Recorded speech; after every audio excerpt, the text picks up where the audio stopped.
Have you ever built something with your own sweat and blood, only to watch it crumble right before your eyes? This is the story of Chief Adewale, the CEO of Supreme Logistics. He wasn't born with a silver spoon. He hawked gala in traffic and slept under bridges in Lagos before building the biggest transport empire in West Africa. But right now, the chief is in trouble, serious trouble. Every single month, 50 million naira vanishes from the company accounts. Poof, just like that. Trucks loaded with expensive electronics leave the warehouse and disappear into thin air. The external auditors, they see nothing. The police, they're confused. Chief Adewale knows one thing for sure. This isn't a thief from the outside. A snake can only enter the house if the wall has cracks. The thief is someone sitting in the air conditioning with him, shaking his hand and smiling in his face. The betrayal is eating him alive. He realizes that sitting in his leather chair on the top floor won't solve anything. To catch a rat, you must go into the gutter. He has to make a move that no billionaire in Nigeria would ever dare to make. The pain of betrayal is worse than a physical wound. Chief Adewale isn't just worried about money, he's worried about his legacy. He has no biological children. His wife passed away years ago. The only person he trusts, the boy he took off the streets and trained, is Johnson. Johnson is the general manager. He's the son Adewale never had. But lately, even Johnson's reports aren't adding up. Adewale paces his floor at 2 a.m. The hum of the generator in the distance is the only sound. He asks himself, is it possible? Can the boy I sent to the UK for a master's degree be the one stabbing me in the back? His heart refuses to believe it, but his business brain knows better. He needs proof, irrefutable proof. He decides that the CEO, the big man, must die so the truth can live. He plans a deception so deep that even his personal assistant won't know. If he is wrong, he will apologize. But if he's right, God help them all. The decision is made. The lion is about to play the role of a sheep. The trap is set. On a Monday morning, Chief Adewale calls an emergency meeting. He walks in slowly, coughing, holding his chest. He tells his board of directors and top management a lie. "I have a heart condition," he wheezes. "I am traveling to India for a major surgery. I will be gone for 3 months. No phone calls, no emails. My doctors say I need total rest." The room goes silent. You could hear a pin drop. Then Adewale looks at Johnson. "My son," he says, "I leave Supreme Logistics in your hands. Take care of my life's work." Johnson's eyes light up. You can see the greed flashing behind his designer glasses. "Don't worry, sir," Johnson says, his voice dripping with fake concern. "I will handle everything as if you were here." As Adewale's car drives out of the compound heading to the airport, he isn't going to India. He is going to a safe house in Mushin to prepare for the role of a lifetime.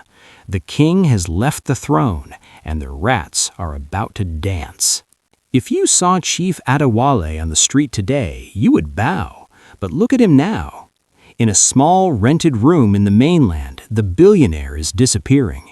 He shaves his head unevenly. He uses makeup to add age spots and scars to his face. He glues on a scruffy, gray fake beard that looks like it hasn't seen soap in weeks. But the physical change isn't the hardest part. It's the mindset.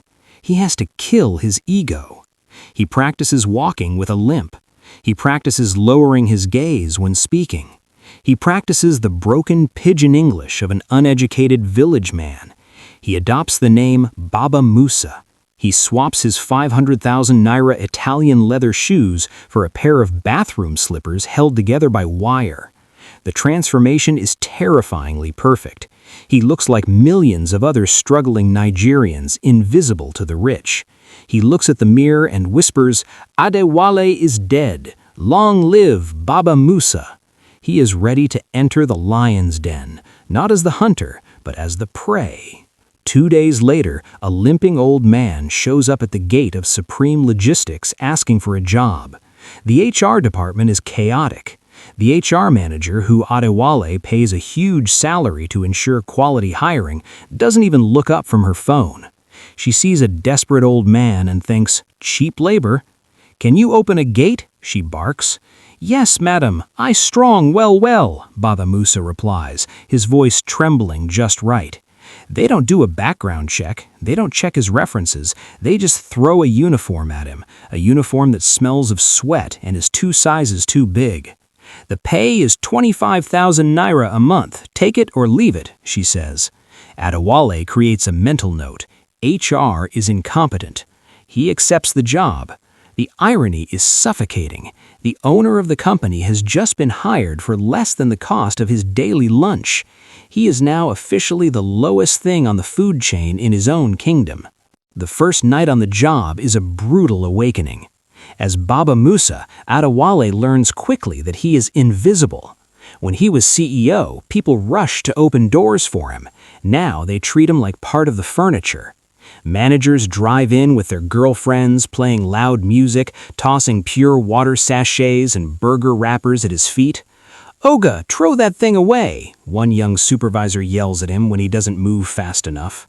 Adewale picks up the trash, his blood boiling, but he stays in character. Sorry, sir," he mumbles. He realizes that nobody looks at a gateman's face. To them, he is just a mechanism to open the gate. This anonymity is his superpower. Because they think he's a nobody, they say things in front of him they would never say otherwise. He touches the hidden button camera on his oversized shirt. The recording has begun. The mosquitoes are biting, but the information he is about to gather is worth every itch. It doesn't take long for the rot to show itself. It's 3 a.m. on a Tuesday. The yard is supposed to be quiet, but Baba Musa sees movement near the fuel dump. 3 of his most trusted drivers are there with long hoses. They're sucking diesel out of the company trucks, thousands of liters meant for long-haul journeys, and filling yellow jerrycans to sell on the black market.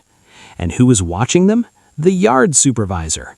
The man Adewale pays a huge salary to ensure quality hiring doesn't even stop them. He's standing there collecting a bundle of cash from the drivers.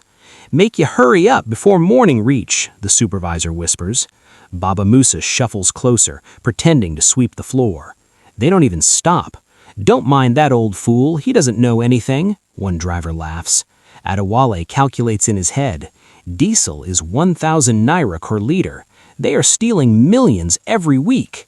He records their faces, their voices, and their license plates. His heart breaks, but his evidence file grows.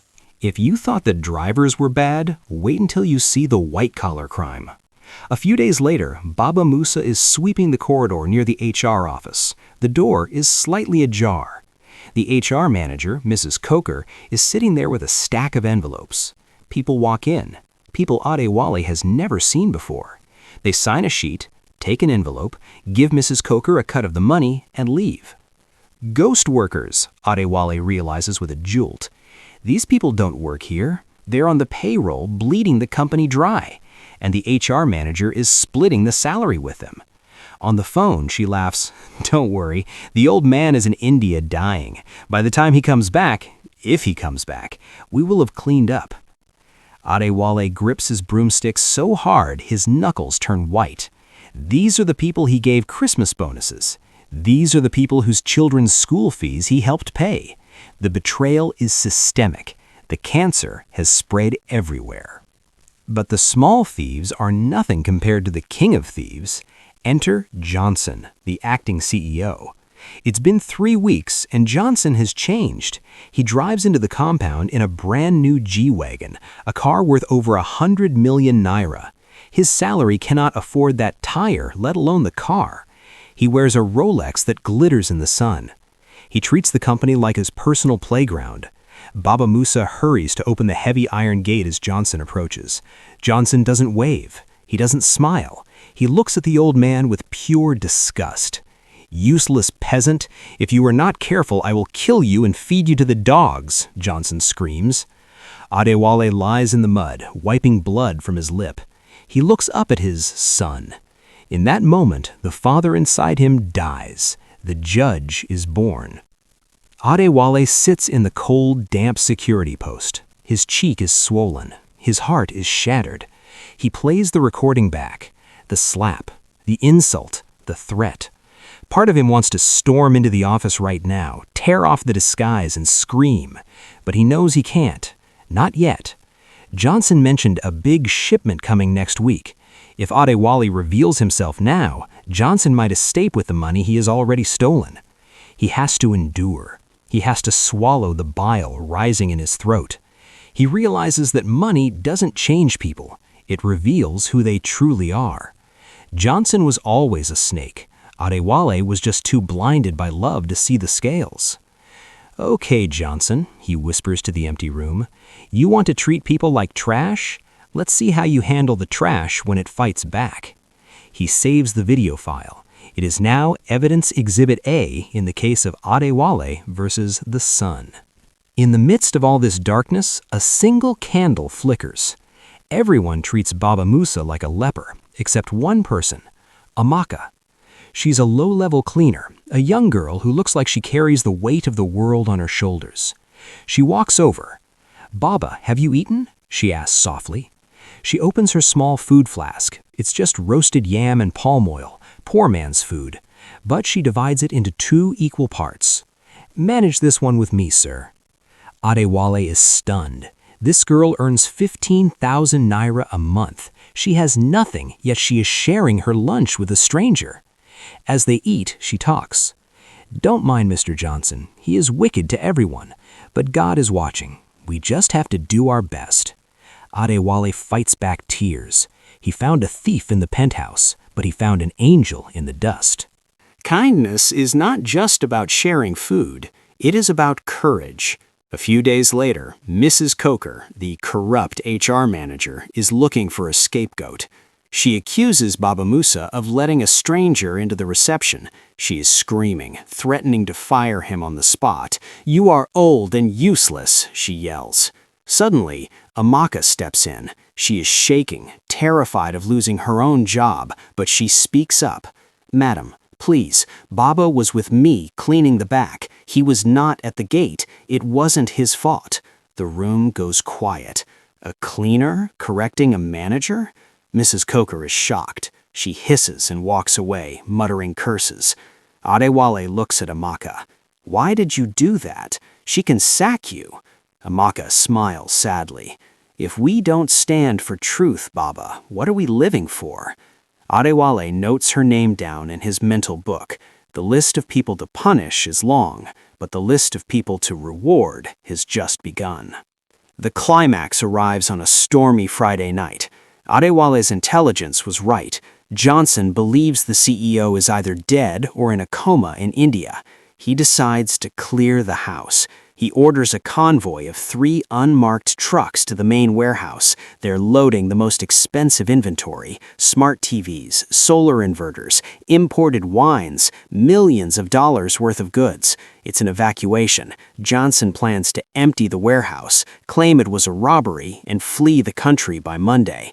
He is pacing up and down, shouting orders. "Move! Move! We need to be out by midnight!" Baba Musa watches from the gatehouse. His heart is pounding against his ribs like a drum.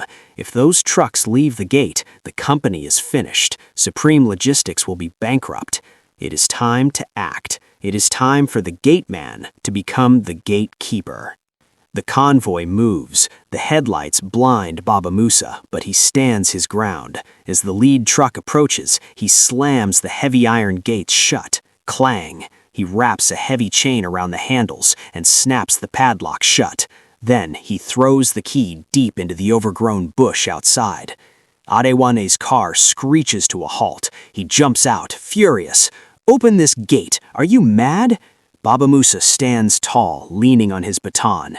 "No authorized exit after 10 p.m., Oga," he says calmly. Johnson loses it. He reaches under his suit jacket and pulls out a gun, a real gun. He points it right at the old man's chest. "I will count to 3. If you don't open that gate, I will blow your brains out." Adewale looks down the barrel of the gun held by the boy he raised. The suspense is thick enough to cut with a knife. Johnson cocks the weapon. Click. 1, 2. Just as Johnson's finger tightens on the trigger, the night is shattered by sirens. Wee-oo, wee-oo. 4 police vans smash through the perimeter fence, surrounding the convoy. Officers with AK-47s jump out screaming, "Drop the gun! Down! Down!" Johnson freezes, but then he laughs. He thinks, "I am the boss. I can bribe them." He turns to the police. "Officers, arrest this madman. He is holding me hostage." But then the madman starts to laugh, a deep, baritone laugh that Johnson knows too well. The old gateman stands up straight. The limp disappears. He reaches up and peels off the gray beard. He wipes the makeup from his cheek. He looks Johnson dead in the eye and speaks in his true voice, powerful, commanding, terrifying.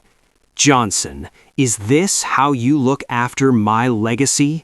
Johnson's knees buckle. The gun clatters to the floor. His mouth opens, but no sound comes out. He looks like he has seen a ghost. The gateman was the billionaire all along. The game is over. Johnson falls to his knees, begging, crying, calling Adewale daddy, but Adewale's face is stone. "I am not your daddy. I am the prosecution." The police drag Johnson, Mrs. Coker, and the corrupt drivers away. The following Monday, Supreme Logistics is quiet. Everyone is terrified. Chief Adewale walks in wearing his finest agbada. He fires the entire management team.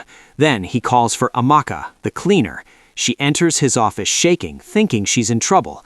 Adewale stands up and smiles. "Amaka, when I was hungry, you fed me. When I was oppressed, you defended me. You didn't know I was the CEO. You just knew I was a human being." He promotes her to head of staff welfare with a salary 10 times her previous pay. He also pays for her education. The story of the CEO who became a gateman spread across Lagos like wildfire. It served as a lesson to everyone. Be careful how you treat the people you think are nobody, because in this life, the walls have ears, and the gateman might just hold the keys to your destiny.